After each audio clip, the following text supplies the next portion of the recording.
Welcome to Comics on the Cross, the greatest content creators you've never heard of. My name is LJ. Today we look at another game published by Playtonic Friends called Victory Heat Rally, a retro-style racing game developed by LJthePALADIN. The game released on October 3rd. You can currently grab it on Steam, and there are mobile and Switch releases on the way. Victory Heat Rally is a brand new game, yet it hits you in the face with nostalgia. Its cel-shaded art style uses Mode 7 style gameplay, making it seem like the game could have come out on SNES or Game Boy Advance. Its vivid presentation and energetic soundtrack make it feel like it should have been based on a Saturday morning cartoon. It is very much an arcade racer. Though the controls may be simple, you will find yourself having to master them to succeed. The mechanics take a page from Mario Kart and other recent racing games. As you hit the gas, you'll need to drift around corners. Drifting is necessary as you'll boost upon release of the button, letting you fly out of the corners into straightaways. This kind of gameplay is not new, but entering the flow state is extremely rewarding when you finally get familiar with a particular track. Victory Heat Rally doesn't have much variety on the surface, as you'll only see modes like Championship, Grand Prix, Time Attack, and Versus in the main menu. But the Championship mode is where you'll find the meat of the experience.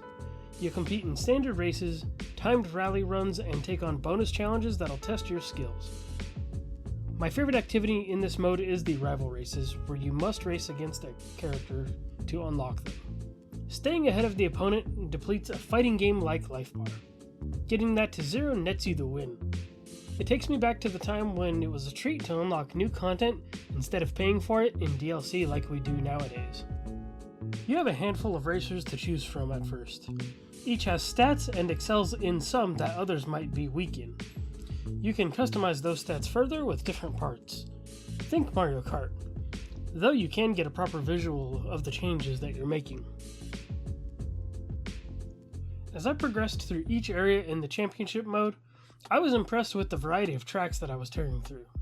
I raced through sunlit beach courses, dangerous dirt tracks, and more.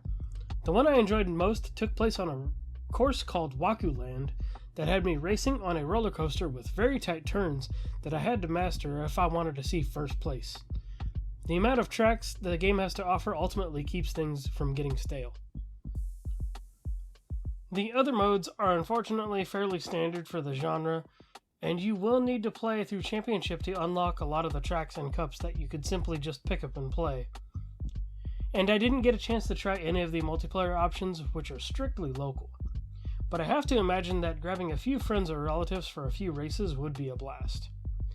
It seems many wish it had some online multiplayer options, but I don't believe that the lack of such a feature hinders the experience or lessens the value of the game.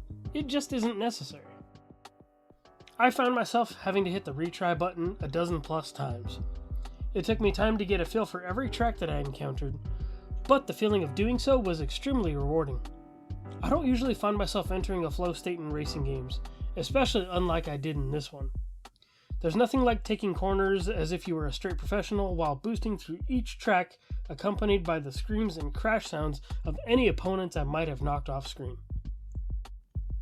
One final note I would like to make is that I played a lot of this on my Steam Deck, and it is absolutely perfect on that platform if you own one.